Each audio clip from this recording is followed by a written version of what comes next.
When you first start playing Starfield, there is an awful lot of information to take in and also a lot of information that the game just simply doesn't tell you. Today, we've got 25 completely spoiler-free tips and tricks aimed at new Starfield players that will allow you to save time and energy and just generally help you to have a more enjoyable gaming experience. The final tip on the list I think is especially important to giving you the best Starfield experience, so make sure you don't miss that one. As always, I'll put a full chapter listing down below. All of the things in today's video can be done from pretty much the start of the game with little to no credit or XP requirements, so without further ado, let's get into it. One thing that is often going to be a problem for you, especially early on in the game, is trying to carry too much stuff and getting encumbered. If you become encumbered, then your oxygen will deplete more quickly, and you'll even start taking damage if your oxygen drains completely and your CO2 bar fills up with the nasty red stuff. One easy way to give yourself a big boost to your carrying capacity is to make your loyal companion carry everything for you. If you speak to your follower, then it will give you the option to put stuff in their inventory and you can load them up with all sorts of weapons, valuables and assorted space junk until you have time to go and sell it or store it elsewhere. Your ship's inventory is another critical storage area and it has a number of ways that it can be accessed. Most ships have a control panel on the wall somewhere in the cockpit where you can manually open it, or you can just open your own inventory while standing anywhere on board your ship, and then the bottom right you'll see the option to switch to your ship's cargo hold. If you switch to the cargo hold and then back to your inventory again, it will give you the option to place items into your cargo directly from your inventory. You'll also see this option at the bottom of your screen when selling to vendors. You can sell items directly from your ship's cargo to all vendors, though annoyingly you can't buy items straight into your cargo, so you'll have to carry anything you buy back to your ship again. You can also move items in and out of your ship's cargo when outside of your ship, as long as you're within around 250 meters of it. To do this, open your pause menu, select ship in the bottom left,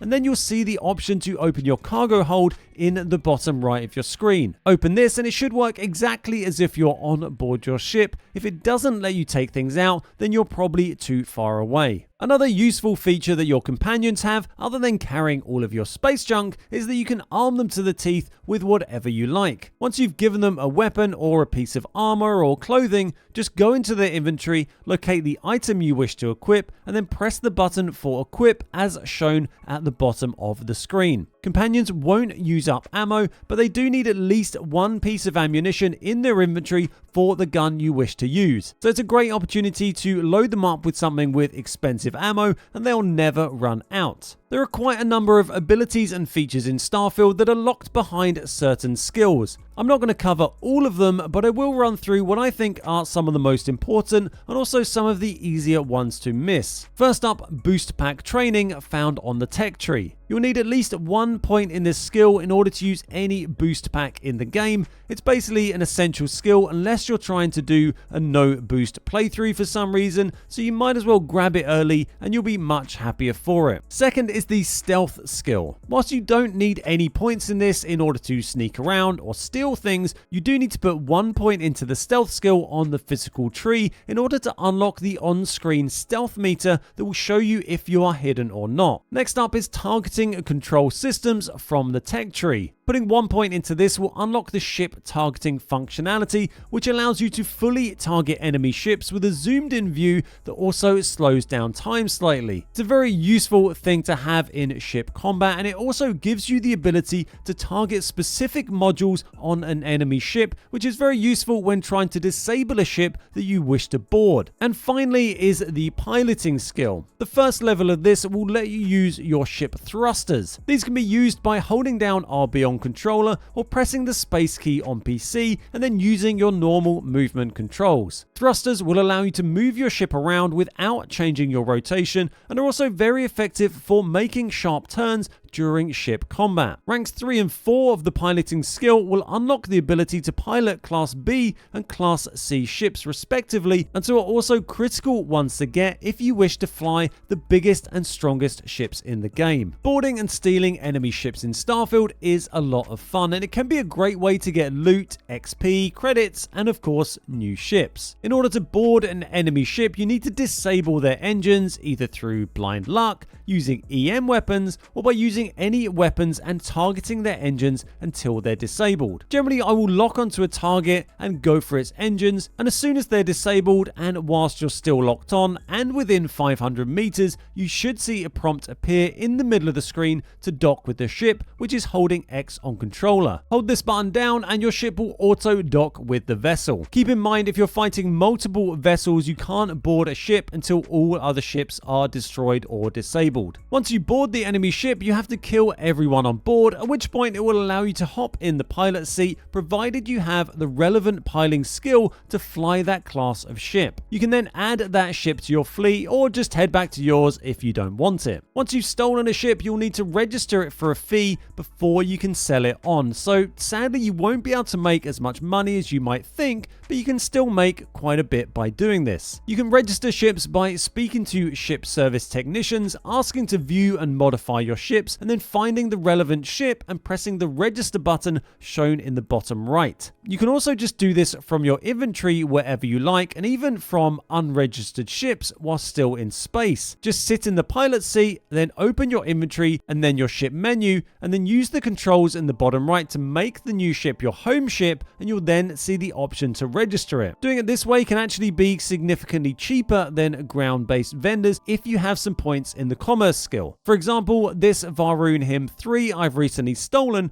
can be registered for 31,336 credits at the New Atlantis Ship Tech, or if I just stand in his face and do it myself through my inventory, it's only going to charge me 25,068 credits with my commerce skill maxed out. This seems pretty silly, it has to be said, but it does seem to work all the same. A very simple and quick trick for helping your XP as well as your HP is to power nap like you've never napped before. Sleeping in any bed for 1 hour will give you a 10% boost to your XP gains for a whole day, as well as healing you to max HP. This XP boost will increase to 15% if you have a fully romanced companion that wishes to have a nap with you. It's good to get in the habit of sleeping a lot, as the XP boost is obviously very useful, and it's also a nice free way to get full heals. Even if you're in the middle of a dungeon, there are often random beds dotted around that you can just jump in for a quick heal. If you acquire stolen goods, then they'll be marked with a red icon, and you can only sell them to certain vendors. The most common of these are the Trade Authority, whom you can find just about anywhere. If you find contraband goods, these are even more illicit and are marked with a yellow icon, and can also be sold to Trade Authority vendors. The problem with these, however, is that if you try to visit a settled planet with them on your person or your ship and not hidden behind special shielded cargo, then the security services will scan you and find them and not be very happy about it. The easiest way to offload your contraband with very little effort is to visit the Den space station found in the Wolf system, where you can sell whatever you like to the Trade Authority without ever being scanned. If you want to remove the red stolen icon from stolen goods, you can actually do this by selling them to a vendor, and then before you exit the buy and sell menu, go to the buy back option at the bottom of the vendor's inventory and buy the items back, and they will now be clean as a whistle and 100% legit. If you find your vendors running out of cash, you can reset their credit supply and inventory by waiting for 48 hours of universal time. You can just sit on any chair or rest in any bed and wait. In space, it's always universal time, but on planets you might find the difference in the duration of the day between local and universal allows you to spend less time waiting in order to pass those 48 hours. For instance, on New Atlantis, you only need to wait for 24 hours of local time to pass 50 hours of universal time and therefore refresh the vendors. But at the Den, which is in space, you'll have to do 2 full 24-hour cycles to have the same effect. Some places like Venus and Bessel 3 have crazy differences in time where you only need to rest for 1 hour and it's going to easily pass enough time to reset vendors. Your trusty cutting tool, mostly used for mining rocks, actually has a powered up mode that makes it do more damage and mine more quickly. Hold down the right mouse button on PC or the left trigger on controller in order to do this and make your mining life so much quicker. If you're playing on controller and getting annoyed about trying to scroll through huge stacks of ammo or resources, you can actually move the slider much more quickly by tapping LB and RB. It also seems to move even quicker still if you tap the D-pad left or right at the same time as tapping LB and RB. When accessing workbenches of any type anywhere in the game, they will always be able to access your ship's cargo hold. So you don't need to worry about emptying out resources and carrying them off to do some crafting of some weapon or suit mods or some research. You can just leave everything in your ship and do it wherever you like. If you're keen on exploring and trying to gather 100% survey data on planets, then you may have struggled to find 100% of the animals that you need. Most often, the reason for this is that you haven't been to a coastal location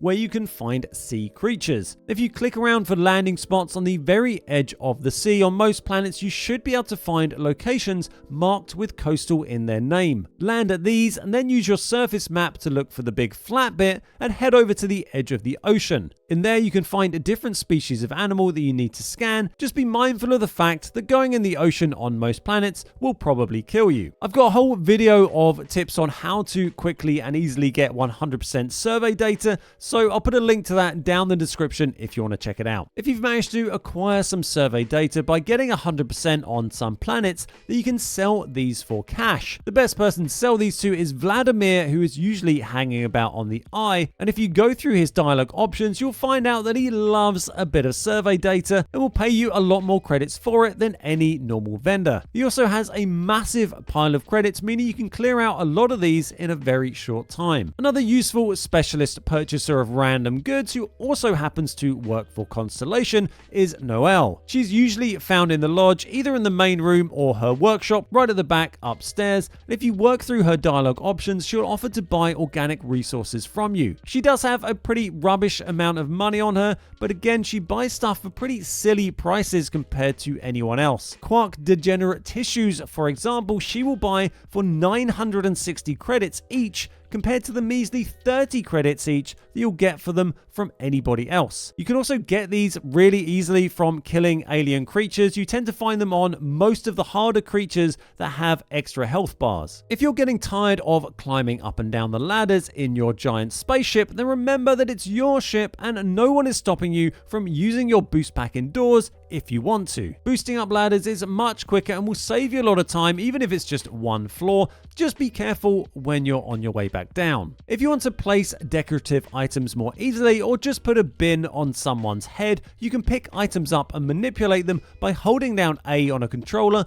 or E on PC. Once you've picked an item up, you can then let go of that button and you can then rotate it by using the mouse buttons on PC or the left and right triggers on console, change the angle of rotation by using shift or clicking in the left stick, drop it again by pressing the same button you used to pick it up, or even throw it by pressing R on PC or X on controller. You'll also throw it much further if you hold that button down for a while. Keep in mind that items marked as stealable with the red mark will count as stealing them if you pick them up like this, so you'll make some people angry. If you're trying to build or upgrade a ship, it's useful to know that different shipyards will sell different things, and there are also a lot of ship parts that are locked until you hit a certain level, not just locked by the level of your starship design skill. If you build a landing pad with a ship builder at one of your outposts, this actually gives you access to the most comprehensive list of parts you can find, but you will still need to visit specific shipyards if you want to see all their specialist parts. If you want more tips and help on shipbuilding in general, then check out my guide that I did recently that I'll link down in the description below. When you're running around in dungeons or other lootable areas, it can be really handy to get in the habit of pulling out your scanner when not in combat, as this will highlight items that can be picked up as well as any container that can be opened, making them much easier to quickly spot so you won't miss out on any precious loot. If you want to hide your character's spacesuit and or helmet when you're on a planet where you don't need it or you're just inside, then you don't need to manually remove these. You can go into your inventory, go to your spacesuit or helmet section, and then toggle the Show in Settlements option shown on the bottom of your screen. And finally, one last little tip for those that made it all the way to the end is to sign up to the UC Vanguard early on if it's your first playthrough. You don't have to do their quest line if you don't want to, although it is one of the best and I would recommend it, but what I would suggest you do is sign up at the Mast Building in New Atlantis, and during the induction process you'll be given access to the UC Vanguard Museum, where you can walk through and get a brief history of the entire United Colonies, find out about all the different factions in the game, find out about the various wars and major events that have taken place over the past several hundred years, and just generally get a ton of lore on the whole world that you just don't really get anywhere else in the game. So that's everything for today. Hopefully you found that video useful. If you did, then why not check out one of my other many Starfield tips and guide videos, and drop a like and subscribe to stay up to date. Thanks so much for watching. My name's Ben, we are the Beard Guys, and I'll see you next time.